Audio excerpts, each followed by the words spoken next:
या इस पर ध्यान दिया जाएगा। जनाब आप सुनते क्यों नहीं है हमें? हाँ, आपको पता होगा आईपीएस एग्जाम, आईपीएस की फुल फॉर्म क्या है, यूपीएससी के अंडर आता है, ये उनको भी पता होगा जो मुझे सुन रहे हैं, और ये वो उनको भी पता होगा जो हमें री एग्जाम क्या कहते हैं कि आईपीएस की फुल फॉर्म क्या होती है। तो लेके एसपी मैम ने बताया हुआ है कि एप्टेक कैसे स्कैम करवाती है, पूरा डिटेल में बताया कैसे करवाती है। हमसे तो बेहतर बताया उन्होंने, क्योंकि उन्होंने इन्वेस्टिगेशन की है, सबूतों के आधार पे कह रहे हैं वो, या फिर ऐसे फेंक रहे हैं। क्या वो हम में से गए हैं वहाँ पे एसपी सीट पे बैठे हैं क्या? अपॉइंट तो सरकार ने किया है ना, वो उनकी बात क्यों नहीं सुनते? क्या उन तक अभी तक वो वीडियो नहीं पहुँची है? अगर पहुँची है तो फिर वो किसका इंतजार कर रहे हैं? क्या इस बात का इंतजार कर रहे हैं कि हम बच्चे डर के घर में बैठ जाए, प्रोटेस्ट करना बंद करें और या फिर वही करते रहे जो चलता आ रहा था? इस बात का इंतजार कर रहे हैं, या फिर किस बात का इंतजार कर रहे हैं? हम सड़कों पे खड़े करें, सड़क ब्लॉक करें? अभी तो हम यहाँ पे पीसफुल प्रोटेस्ट कर रहे हैं, दिखाई भी नहीं दे रहा किसी को हम यहाँ पे बैठे हैं। कोई आ रहा है यहाँ सुनने के लिए हमें? आप कुछ जो है मीडिया वाले हमारी बात को आगे पहुँचाते हैं, लेकिन सुनने वाले बहुत है, सुन के नजरअंदाज करते हैं। क्या चाहते हैं आप वो कि हम क्या करें, क्या सबूत दें? इससे ज्यादा सबूत क्या चाहिए? जिनका 2012 में आरबीआई नहीं था, 2019 में बन गया, क्योंकि आरबीआई में एरिया में मैं भी पढ़ती हूँ, लेकिन मेरा आज तक नहीं बना है। मेरा आज तक नहीं बना, हालांकि मैं डोडा मरमत से हूँ। मुझे बोलो वहाँ आरबीआई के अंदर आता है वो, मेरा आरबीआई नहीं बना है आज तक। भाई मेरा नहीं बना है तो उन लोगों का कैसे बन गया जिनका 13 में 12 में नहीं था और 19 में हो गया? इसका मतलब मेरे पास पैसे थे। आपको इससे ज्यादा क्या सबूत चाहिए? और फिर आपको शर्म नहीं आती स्टेटमेंट देते, अगर ये ऐसा निकला तो मैं छोड़ दूंगा जम्मू या छोड़ दूंगा JNK। शर्म, अपना मीम बनाने में मजबूर करते हैं लोगों को। ये कौन सा तरीका है?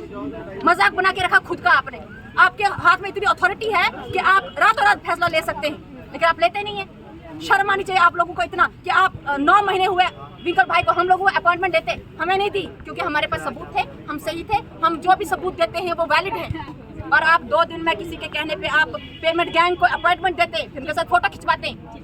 हाँ? बहुत शुक्रिया। वहीं पर आपको बताते चले कि सवालों पे सवाल जो है यहाँ पर खड़े नहीं है। आखिरकार एप्टेक कंपनी क्यों, आखिरकार एक ऐसी कंपनी क्यों, उनका हाथ में भविष्य जो है सौंपा गया है, युवाओं का भविष्य उनके हाथ में। सड़क पे ना, सड़क से कोई बात करी 9 महीने हो गए सड़क पे ही, और सड़क पे सरकार ने हमें ला के रखा है। और कंपनियां तो जो भी हो, अब हमें कंपनियों से, क्योंकि हमने देख लिया ना कंपनी एक आएगी दूसरी आज ये फिर कहीं तलाश रहे होंगे कि कौन सी कंपनी हमारे साथ बैठ के कॉम्प्रोमाइज़ करने को तैयार होगी। तो हमने इसलिए कहा कि पेपर सरकार खुद ले। रणवीर प्रेस है, JKSSB है, अभी के लिए JKSSB हो सकता है, क्योंकि हमें किसी को भी JKSSB पर भरोसा नहीं है, लेकिन उसकी रिस्ट्रक्चरिंग करी जाए तो उसके बाद हम पेपर वो लें।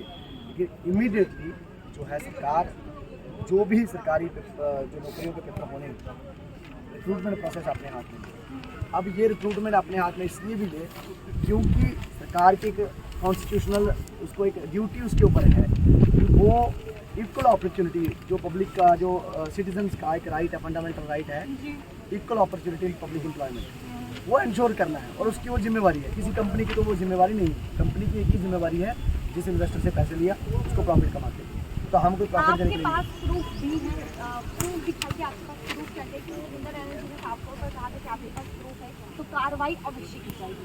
देखिए LG साहब भी किसी पार्टी से संबंध रखते हैं, इससे पहले किसी पार्टी से, आज वो LG हैं, लेकिन उनका जीवन भर किसी पॉलिटिकल पार्टी से जो रिश्ता रहा, उसी पॉलिटिकल पार्टी के अध्यक्ष इंदर एनर्जी।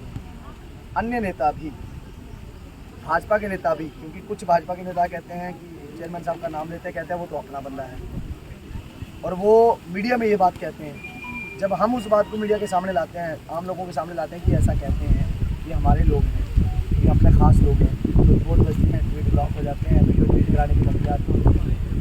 तो अगर ये लोग कह रहे हैं कि भाई LG साहब ऐसा है, LG साहब ऐसा कर रहे हैं, तो वहीं दूसरी तरफ कहते हैं हमें सबूत दो।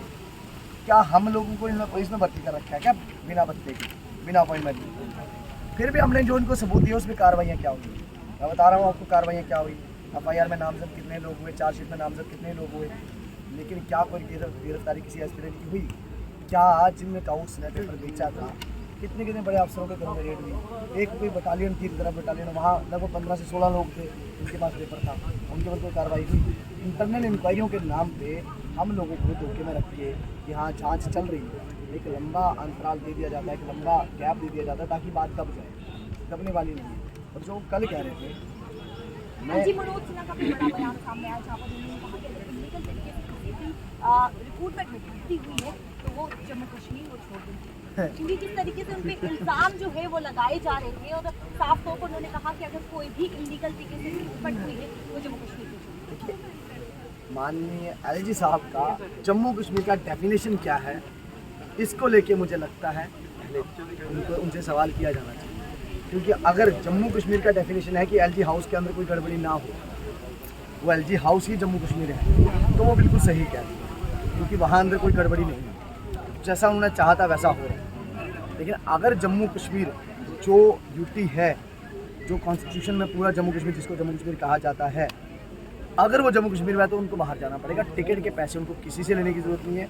मुझे लगता है कंधों पे उठा के लोग, क्योंकि हमें भी खुशी होगी जब कोई अपनी यानी बातों कि में खड़ा आप होता है। साफ तौर पर दावे के साथ कहें कि आपके पास पुख्ते सबूत हैं। पहला सबूत तो मैं आपको देता हूँ, जो ये कह रहे थे कि जो गड़बड़ियाँ हुई उसका ध्यान नहीं है, और इनका एक अधिकारी कहता है कि कंपनियों ने हमें कहा कि ब्लैक लिस्टिंग क्लॉज चेंज करो।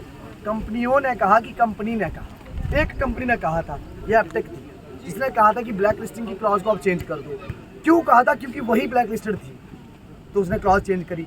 और ये बड़ी ही कुशलता से, नीचे साइन देखो, ये मुझे लगता है सेक्रेटरी साहब के साइन है, अगर आप देखेंगे तो ये दिख रहा है मेरे को, ये एल लास्ट में उन्हीं के उसमें आता है, सेक्रेटरी साहब के सिग्नेचर में आता है, तो उनके साइन है। और ये हम इन जो है वो क्लॉज चेंज भी कर दी एक कंपनी के कहने पे, और जो कंपनी खुद ब्लैक लिस्टेड थी। माने चोर ये बता रहा है कि तुम चोर वाला टैग मत लगाओ, हम आ जाते हैं, तो इन्होंने कर भी दिया।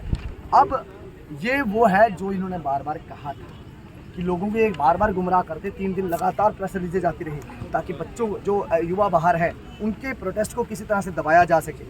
सरकार अपनी तरफ से एक प्रेस रिलीज देती बार बार कि हमने जो भी किया है रूल्स लॉ और उसमें अंडर किया है। तो ये कौन सा रूल आपको कहता है कि ब्लैक लिस्ट की कंपनी को आप उसके कहने पे आप क्लॉज चेंज करें? अब चोर ये सिखाएगा कि शासन कैसे करा जाता है, तंत्र कैसे चलाया जाता है। ये तो हो गया एक। दूसरा, एलजी साहब जो कल कह रहे थे, जो बयान उनका है कि एक भी भर्ती गलत हो, पहले तो उनको खुद अपने बयान पे ही सोचना चाहिए। जिसने भी वो बयान लिख के उनको दिया कि ऐसा आप बोलो, कहीं ना कहीं वो एलजी साहब की जड़ें काटने में तुला हुआ है। क्योंकि इससे पहले उसी बंदे ने उनको ये भी कहा था कि आप बोलो नो भर्ती प्रक्रिया हो गई है, सही से हो गई है, लोग सवाल उठा रहे हैं। इससे पहले वही बंदा था जिसने उनको ये भी कहा था कि ये स्कैम कुछ नहीं है, सब ट्रांसपेरेंसी से हो रहा है। तो वो बंदा उनकी जड़ें काटने में तुला हुआ है। उनका राजनीतिक करियर तो पहले ही टगमगा रहा है, लेकिन कहीं ना कहीं उनका जो यहाँ एलजी रहते हुए एक छवि बन रही थी लोगों में, जो वैसे वो एक छवि लेके यूपी से आए थे, दिल्ली से आए थे कि एक विकास पुरुष की छवि। विकास हुआ तो किस में हुआ? स्कैम्स की तरफ जाने में बहुत विकास हुआ। उनके रहते हुए ये फायर एंड एमरजेंसी का एक नाम, एक लिस्ट आप देख रहे हैं। मैं आपको हो सकता है वो कहें कि ये नाम है कि आप देखो ये दोनों के फोटोग्राफ आपको जो दिख रहे हैं, ये सबको ऐसा लग सकता है कि अलग अलग है। क्यों ना सरकार इनके ओरिजिनल फोटो क्यों नहीं कर दी जाए, और क्यों ना इसकी हाइट बंदे की चेक करके निष्पक्षता से चेक करा ली जाए, हो जाए दूध का दूध पानी का पानी। यानी कि आप कह रहे हैं कि ये दो शख्स नहीं, ये एक ही शख्स है। ये दो अलग अलग शख्स हैं, लेकिन नौकरी एक ही को मिली है। ये प्रॉक्सी कैंडिडेट के तौर पे वहाँ फिजिकल में इन्होंने रनिंग करी थी, रनिंग करने वाला कोई और था, ज्वाइनिंग करने वाला कोई और है। दूसरा, जो फायर एंड एमरजेंसी रिक्रूटमेंट है उसमें तो फेक सर्टिफिकेट लेके कितने लोग आए हैं? 5 लोग तो इन्होंने खुद बाहर करे जिनके पास आरबीए था नहीं। आरबीए जब ज्वाइनिंग हुई 2013 की रिक्रूटमेंट में आरबीए नहीं था, 19 में उनके पास आरबीए आ गया। कैसे? रिक्रूटमेंट तो वही चल रही थी। दूसरा, तीसरा एक और चीज़ है, ये एक inquiry, internal inquiry fire and emergency के केस में चल रही है। आप जानते हैं उसमें क्या है? सिन्हा ये बहुत ठोक रहे हैं कि ईमानदारी से हुआ है। इनको पूछो ज़रा, जैसे कोल गेट, कोयले का जो दलाली हुई, कोयले की जो चोरी हुई, तो वहाँ कहा गया कि मैं फाइलों का रखवाला नहीं हूँ। क्या ये भी यही बयान दे रहे हैं इनडायरेक्टली? कोयले की चोरी, कोयले की फाइलें गायब होगी, कोल माइनिंग की जो ऑक्शन हुई थी, यहाँ पे जो रिक्रूटमेंट हुई है उसका जो रिकॉर्ड है वो गायब है। और जिस बंदे के अंडर वो हुई है उसको एनओसी डिपार्टमेंट इसलिए नहीं दे रहा, 10 महीने हो गए ट्रांसफर हुए, उसको एनओसी इसलिए नहीं दे रहा है क्योंकि उसके पास वो रिकॉर्ड ही नहीं है। रिकॉर्ड तो है बट वो गायब है। और वो रिकॉर्ड किसके पास है वो आप जानते हैं, वो उन्होंने खुद अपने पास छुपा के रखा होगा। एलजी साहब भी जानते हैं। यहाँ तक कि एलजी साहब की जो बनाई हुई कमेटी, आर के गोयल साहब की जो कमेटी है, भाई इतना मुझे लगता है ऐसा क्या रिश्ता कि अगर एलजी साहब का एक अधिकारी जांच कर रहा है, उसको वो मोबाइल फ़ोन IT एक्ट के अंडर का जो आता है सोर्स कोड भी, वो कहाँ गया? वो आपके पास है, उसको फॉरेंसिक के लिए क्यों नहीं भेजा? हमारे पास और भी बहुत सबूत है, 156 में पर्चा लगवाएंगे कोर्ट से, फिर जो भी हो गया। देखो जुडिशरी के ऊपर तो ना चीफ सेक्रेटरी है, या एलजी है, ना भारत सरकार है, फाइनली एंड जुडिशरी है, हम वहाँ पर 156 युवाओं रखवाएंगे। युवाओं के भविष्य के साथ आखिरकार क्यों खेला जा रहा है? जब आपके पास पुख्ता सबूत नहीं, कार्रवाई क्यों नहीं की जा रही है? एप्टेक कंपनी को यहाँ से बाहर क्यों नहीं निकाला जा रहा है? जबकि ये हर सवाल- जगह से बाहर निकाल दिया गया है, ब्लैक लिस्टेड है, तो जम्मू से क्यों नहीं, जम्मू कश्मीर से क्यों नहीं? मैं सही सवाल है आपका, लेकिन आप गलत जगह कर रहे हैं। वहाँ जहाँ ये सवाल करना चाहिए वो अगर आपका जवाब दे तो वो दे पाएंगे।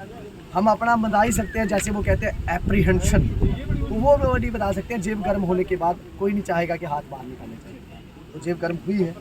अब तो मौसम ठंडा ही चल रहा है इतना, तो जिस टीले पे लोग रहते हैं उस टीले पे वैसे ही ठंड रहती है, तो वो जेब से हाथ बाहर नहीं निकालेंगे क्योंकि जेब गर्म हो रही है।